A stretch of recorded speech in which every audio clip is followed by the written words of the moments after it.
दृश्य आपण पाहतोय ती राजभवनामधली आहेत आणि दोन्ही उपमुख्यमंत्री आणि मुख्यमंत्री आता राजभवनामध्ये दाखल झालेले आहेत आणि त्याची ही काही दृश्य आपण पाहतोय। शिंदेंचा ताफा आता राजभवनाकडे आलेला आहे। वर्षावरून एकनाथ शिंदे काही वेळापूर्वी निघालेले होते, आता राजभवनाकडे ते पोहोचतात। तर उपमुख्यमंत्री देवेंद्र फडणवीस राजभवनामध्ये काही मिनिटांपूर्वी दाखल झालेले आहेत आणि अजित पवार सुद्धा दाखल झाल्याचं कळतंय। तेव्हा आता राजभवनामध्ये खऱ्या अर्थानं घडामोडींना, राजकीय घडामोडींना हा वेग आलेला आहे। कशा पद्धतीने सगळी प्रक्रिया आता पुढे जाते हे आपण झी 24 तासवर दाखवतोय।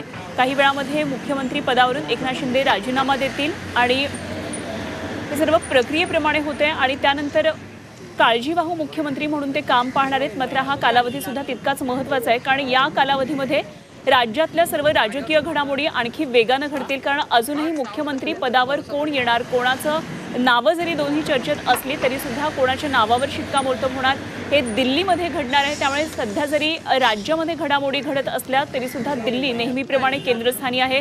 दिल्लीमधून कोणाच्या नावाला पसंती मिळते। आतापर्यंत RSSनं सुद्धा देवेंद्र फडणवीस यांच्या नावाला अनुकूलता दाखवलेली आहे। भाजपमधल्या सर्वच आमदारांची तशी इच्छा आहे देवेंद्र फडणवीस यांनी मुख्यमंत्री व्हावं।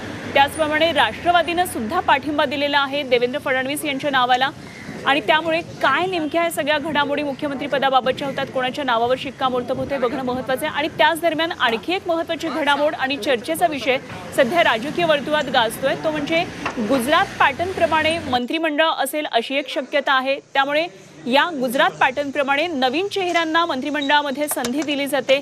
त्यामुळे 40% जुने चेहरे आणि 60% नवे चेहरे असू शकतात किंवा 60% जुनेही चेहरे असू शकतात आणि 40% नवीन चेहऱ्यांना संधी दिली जाऊ शकते।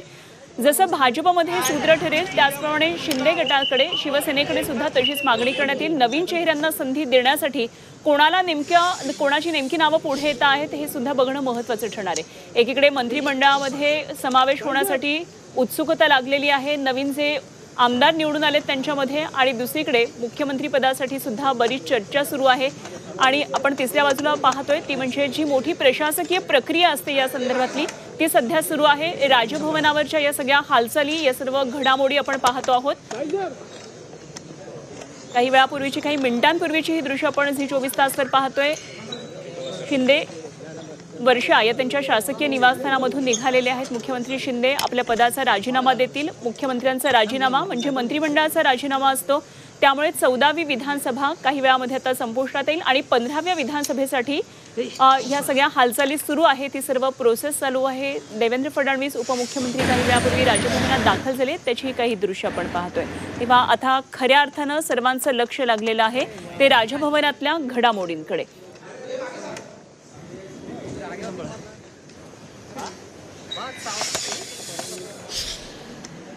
महाराष्ट्रातल्या राजकीय घडामोडी आणखी वेगवान होऊ लागल्या। 2 दिवसांपूर्वी 23 तारखेला निकाल लागून सुद्धा, बहुमत प्राप्त होऊन सुद्धा महायुतीनं अजूनही मुख्यमंत्री पदाचा आपला चेहरा कोण या संदर्भात गुप्तता पाळली आहे। त्यावर राजकीय वर्तुळात जरी चर्चा रंगू लागलेल्या असल्या तरी एकही नाव औपचारिकरित्या पुढे येत नाहीये। त्यामुळे यावर अजूनही चर्चा चालू आहे असं सध्याचं चित्र दिसतंय।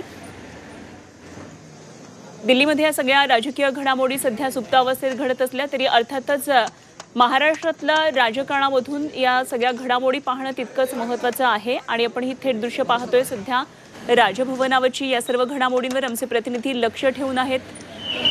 वेगवेगळ्या शासकीय बंगल्यांमधून हे तीनही मंत्री आता पोहोचलेत राजभवनामध्ये। सागर बंगल्यावरून निघालेले होते उपमुख्यमंत्री देवेंद्र फडणवीस राजभवनात काही मिनिटांपूर्वी दाखल झालेले आहेत। उपमुख्यमंत्री देवेंद्र फडणवीस दाखल झाल्याच्या आधी काही वेळापूर्वी देवगिरी बंगल्यावरून अजित पवार निघालेले होते आणि वर्षा निवासस्थानामधून मुख्यमंत्री एकनाथ शिंदे यांचा ताफा राजभवनाकडे आलेला आहे।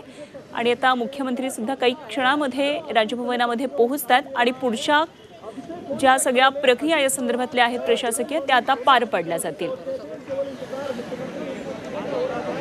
एकीकडे शिंदे गटाची समजूत काढण्याचा प्रयत्न होतोय असंही कळतं आहे। कशा पद्धतीने हा सगळा फॉर्म्युला पुढे जाऊ शकतो हे बघावं लागणार आहे। शिंदे गटाकडून एक प्रकारे प्रेशर टॅक्टिक्स सुद्धा वापरले जातात। आज शिंदे गटातले म्हणजे शिवसेनेचे जवळपास 2 ते 3 खासदार आणि काही आमदार दिल्लीमध्ये तळ ठोकून आहेत आणि त्या ठिकाणी निश्चितच या संदर्भात गळ घातली जाईल। पुन्हा एकदा मुख्यमंत्री या पदावर शिंदेंना आणावं, त्यांच्याच नावाची वर्णी लागावी यासाठी एक प्रकारे हा दबाव तयार केला जातोय। पण अर्थातच हे दिल्लीमध्ये ठरणार आहे. कोणाच्या नावावर शिक्कामोर्तब होणार आहे हे काही वेळामध्ये स्पष्ट होईल. मात्र आज संध्याकाळपर्यंत या नावाची निश्चिती होईल याबाबत खात्री दिली जाते. त्यामुळे कशा नेमक्या सगळ्या हालचाली घडतात हे बघणं महत्त्वाचं ठरणार आहे. सत्ता स्थापनेचा महायुतीचा हा मार्ग मोकळा झाल्यानंतर आता सगळ्या पुढच्या हालचाली सुरू झालेल्या आहेत.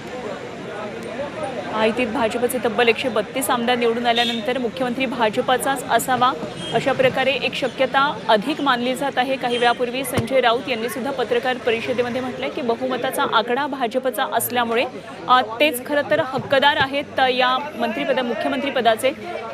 विरोधकांनी सुद्धा असा सूर आळवलेला आहे. त्यामुळे काय आता या पुढच्या हालचाली घडतात हे बघणं महत्त्वाचं ठरणार आहे. अर्थातच या नावावर दिल्लीमधून जरी शिक्कामोर्तब होणार असलं तरी इकडे राज्यामध्ये सध्या राजभवनावर मोठ्या हालचाली सुरू आहेत. 14व्या विधानसभेचे मुख्यमंत्री असलेले राज्याचे मुख्यमंत्री असलेले एकनाथ शिंदे आता आपल्या पदाचा राजीनामा देतील असं कळतंय आणि त्यासाठीची सगळी कार्यवाही आता सुरू झालेली आहे. विविध पक्षांच्या पातळीवर वेगवेगळ्या आता निवडी सुद्धा झालेल्या आहेत. त्यामुळे या सर्व घडामोडी तेवढ्याच वेगवान घडतात आणि याच घडामोडी झी 24 तास आपल्यापर्यंत पोहोचवत आहे.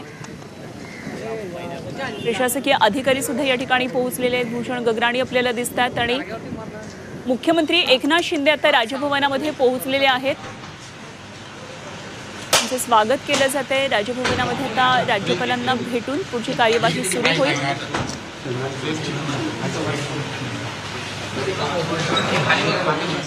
आपण ही थेट दृश्य पाहतोय राजभवनातली.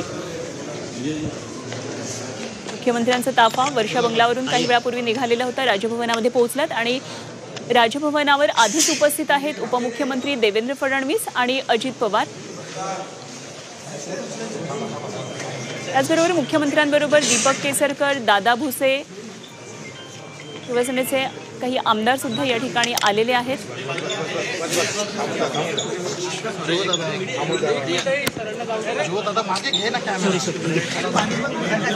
आता राज्यपालांबरोबर बातचीत.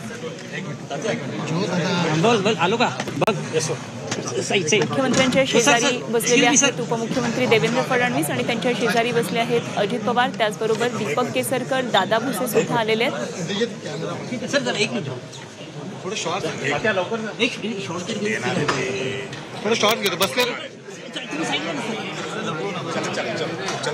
मागे मागे चल ना बोलवतील.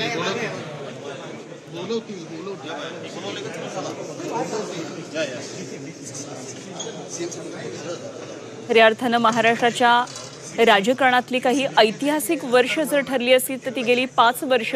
अनेक वादळं महाराष्ट्रातल्या या राजकारणानं पाहिलेली आहेत आणि म्हणूनच राजकीय पटलावर अनेक ज्या काही सगळ्या घडामोडी घडल्या होत्या त्याबाबत महाराष्ट्रातला प्रत्येक नागरिक सुद्धा तितकाच सजग झाला.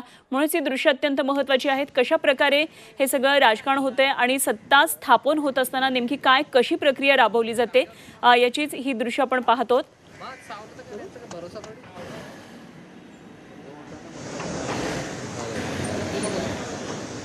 तर मुख्यमंत्री काही वेळापूर्वी दाखल झालेत, काही मिनिटांपूर्वी, आणि आता राजभवनामध्ये 2 उपमुख्यमंत्री, मुख्यमंत्री आणि त्याचबरोबर शिवसेनेचे दादा भुसे आणि दीपक केसरकर सुद्धा उपस्थित आहेत.